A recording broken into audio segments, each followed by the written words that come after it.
बच्चों, कैसे हैं आप सभी। मैं हूं पूजा मेहता और मेरे YouTube चैनल स्टडीनेटिक में आप सभी स्टूडेंट्स का वेलकम है। स्टूडेंट्स, यहां पर आज मैं अकाउंटिंग पढ़ा रही हूं, जिसका चैप्टर 2 अकाउंटिंग फॉर पार्टनरशिप के अंदर आने वाला टॉपिक गारंटी ऑफ प्रॉफिट का कैलकुलेशन कैसे करते हैं वो मैं आपको समझाऊंगी। क्या होती है गारंटी ऑफ प्रॉफिट? हम जैसा कि जानते हैं कि दो या दो से ज़्यादा पार्टनर मिलकर कोई भी पार्टनरशिप फर्म स्टार्ट कर लेते हैं। हम यहाँ पर सपोज करते हैं कि दो पार्टनर हैं, एक है राम और दूसरा है श्याम। ठीक है, इन दोनों ने मिलकर एक पार्टनरशिप फर्म स्टार्ट करी। ठीक है ना। अब इस पार्टनरशिप फर्म को स्टार्ट करने के कुछ टाइम बाद उनको ऐसा लगा कि एक पार्टनर की और ज़रूरत है। ठीक है, तो वो क्या करेंगे, किसी तीसरे पार्टनर को कन्विंस करेंगे कि तुम हमारी पार्टनरशिप फर्म में आओ और हमारे साथ पार्टनर बनो। तुम आओगे तो तुम्हारे लिए बहुत बेनिफिशियल होगा। वो तीसरा पार्टनर होता है मोहन। अब वो मोहन को कहते हैं कि तुम हमारे पास आओ और हमारे साथ पार्टनर बनो। हम कम से कम 1,00,000 रुपये साल का तुमको प्रॉफिट देंगे। हमें चाहे प्रॉफिट हो ना हो, हमारी फर्म को चाहे प्रॉफिट हो ना हो, लेकिन हम तुमको 1,00,000 रुपये साल का प्रॉफिट देंगे। ये वादा कौन करता है? राम और श्याम दोनों मिलकर। मतलब वो जो फर्म है वो मिलकर मोहन से प्रॉमिस करती है कि तुम यदि हमारे साथ जुड़ोगे तो हम तुम्हें 1,00,000 रुपये साल का प्रॉमिस करते हैं। इसे क्या कहते हैं? Guarantee of profit. अब ये काम या तो ये दोनों मिलकर भी कर सकते हैं, पहला पॉइंट। ठीक है, या सिर्फ राम अकेला ये कहेगा मोहन से कि यार तुम हमारे पार्टनरशिप फर्म में आ जाओ, तुम्हें मैं कम से कम 1,00,000 रुपये का प्रॉफिट दूंगा। श्याम नहीं बोल रहा है, ये सिर्फ राम बोल रहा है। तो राम अकेला भी मोहन से कह सकता है कि तुम हमारी पार्टनरशिप फर्म में आओ और तुम्हें मैं अपने हिस्से में से यदि लॉस होता है तो मैं अपने हिस्से में से तुम्हें कम से कम 1,00,000 रुपये साल का प्रॉफिट दिलवाऊंगा। तो इसमें ये दूसरी कंडीशन हो जाती है। मतलब दोनों व्यक्ति, दोनों पार्टनर मिलकर या तो प्रॉमिस कर रहे हैं मोहन से, या कोई भी एक पार्टनर मिलकर मोहन से प्रॉमिस कर रहा है कि मैं तुम्हें साल का 1,00,000 रुपये प्रॉफिट दिलवाऊंगा। अब इसका कैलकुलेशन कैसे किया जाता है ये भी समझना बहुत ज़रूरी है। इसके लिए हम एक छोटा सा क्वेश्चन करेंगे। चलिए बच्चों, हम सपोज कर लेते हैं कि राम और श्याम दो पार्टनर हैं। ठीक है, उन्होंने तीसरे पार्टनर को बुलाया और कन्विंस किया, किसको? मोहन को, कि तुम हमारे साथ पार्टनरशिप फर्म में जुड़ जाओ और यदि तुम हमारे साथ पार्टनरशिप फर्म में जुड़ोगे तो मैं कम से कम तुमको कितना 37,500 रुपये का प्रॉफिट दूंगा। ये किसने बोला? दोनों, राम और श्याम दोनों ने मिलकर बोला कि यदि मोहन से कि तुम हमारी पार्टनरशिप फर्म में जुड़ जाते हो और जब हमें प्रॉफिट होता है उसमें से कम तुम्हें 37,500 रुपये मिलेंगे। कम से कम, इस वर्ड को ध्यान रखिएगा, ज़्यादा भी मिल सकता है। यदि प्रॉफिट ज़्यादा का हो जाता है तो उसे ज़्यादा भी प्रॉफिट मिल जाता है। इस चीज़ से बचने के लिए राम और श्याम ने क्या किया? डिसाइड किया कि यदि प्रॉफिट होता है तो तीनों के बीच कितने में?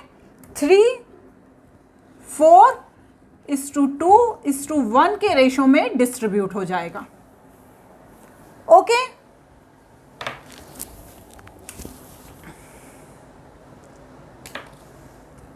ठीक है, 4:2:1 के रेशो में डिस्ट्रीब्यूट हो जाएगा। कम से कम 37,500 रुपये तो तुम्हें मिलेगा ही मिलेगा। उन्होंने कहा मोहन से कि 37,500 रुपये तुम्हें मिलेगा ही मिलेगा, लेकिन यदि ज़्यादा प्रॉफिट हो जाता है तो हम अपन तीनों 4:2:1 के रेशो में आपस में डिस्ट्रीब्यूट कर लेंगे। ऐसा क्यों कहा? सपोज उनको 1,50,000 का प्रॉफिट हो गया। ठीक है, हम सपोज करते हैं उनको 1,50,000 का प्रॉफिट हो गया, तो क्या करेंगे? 4:2:1 के रेशो में तीनों में डिवाइड कर देंगे। लेकिन यहां पर प्रॉफिट कितना बताया गया है? 157,500। इतना प्रॉफिट उनको हो गया। उन्होंने अपना बिजनेस किया और उन्हें 1,57,500 रुपये का प्रॉफिट हो गया। अब इसका हम कैलकुलेशन कैसे करेंगे देखते हैं।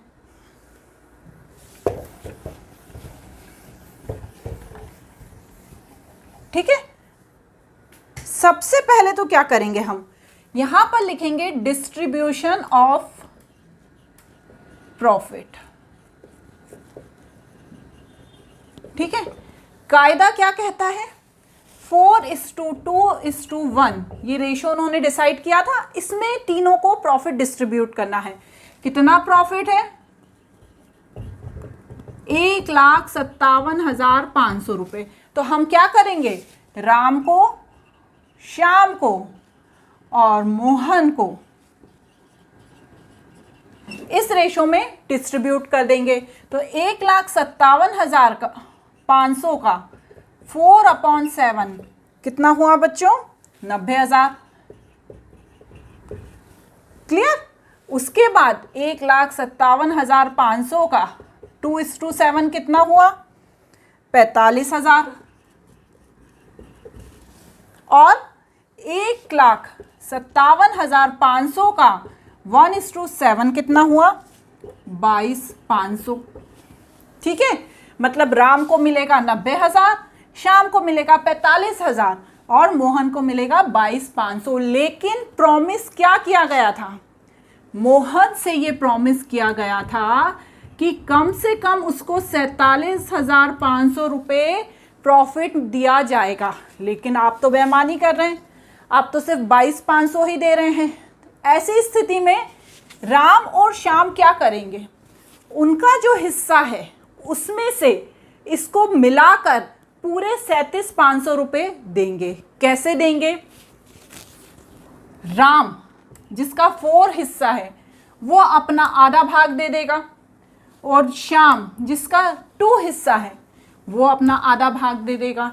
तो वो क्या करेगा, उससे पहले क्या होगा, अंतर कितना है, मोहन से वादा हुआ था 37,500 का, दिया इतना, तो 37,500 में से जस्ट 22,500 माइनस करेंगे तो कितने का अंतर आया, 15,000 रुपये आप कम दे रहे हो ना।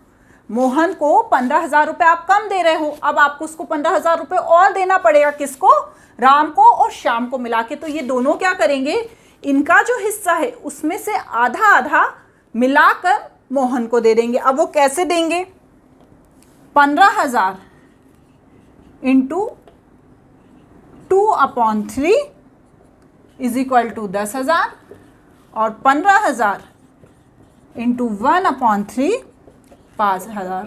क्योंकि इन दोनों ने आधा आधा हिस्सा दिया ना, जो बचा हुआ रकम है उनको चुकाने के लिए मोहन को इन दोनों ने आधा आधा हिस्सा दे दिया। तो कुल मिलाकर कितने हो गए, 15,000। अब क्या हुआ, जो राम है, राम के में से 90,000 में से कितना पैसा चला गया, जो राम के 90,000 रुपए हैं उसमें से 10,000 चले गए, तो उसकी प्रॉफिट कितना हो गया, 80,000 रुपये। श्याम है, उसके में से कितना पैसा चला गया, 5,000, तो उसका प्रॉफिट कितना हो गया, 40,000। और जो मोहन है, जिससे वादा किया गया था कि कम से कम उसे 37,500 का प्रॉफिट दिया जाएगा, तो उन दोनों ने वो अपना वादा निभाया और जो 15,000 हैं वो अपने प्रॉफिट में से दे दिए। तो उसके पास कितना पैसा आ गया, 37,500। इस तरह से जब हम profit and loss appropriation account बनाएंगे तो लास्ट में जब हम यहाँ पर लिखेंगे, P&L अकाउंट बनाने के बाद जब हम यहाँ पर लिखेंगे तो हम क्या लिखेंगे, राम की कैपिटल कितनी लिखेंगे, 90,000 माइनस 10,000, तो राम की कैपिटल कितनी हो गई, 80,000। क्लियर। श्याम की 45,000 माइनस 5,000 कितनी हो गई, 40,000। और मोहन से जो वादा किया था वो भी पूरा हो गया, 22,500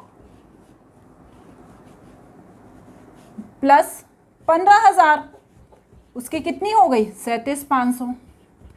इस तरह से यहाँ लिखकर प्रॉफिट एंड लॉस का नेट प्रॉफिट निकाल लेंगे। कितना हुआ था? 1,57,500 और दोनों तरफ का इक्वल हो जाएगा। क्लियर? इस तरह से जो वादा किया है राम और श्याम ने मोहन को प्रॉफिट देने का, वो अपना प्रॉफिट दे दिया और इस तरह से पूरा कैलकुलेशन कर दिया। बहुत ही इजी टॉपिक है। आपको इस तरह से समझ में आया कि नहीं आया मुझे ज़रूर बताइएगा। किसी भी तरह का कोई भी डाउट है तो मुझे कमेंट बॉक्स में पूछ सकते हैं। अब मैं जो अगला वीडियो बनाऊंगी उसमें टीएस ग्रवाल की एक्सरसाइज के सारे क्वेश्चन कराने वाली हूँ जो बिल्कुल नई एडिशन की है। तो तैयार रहिए बच्चों।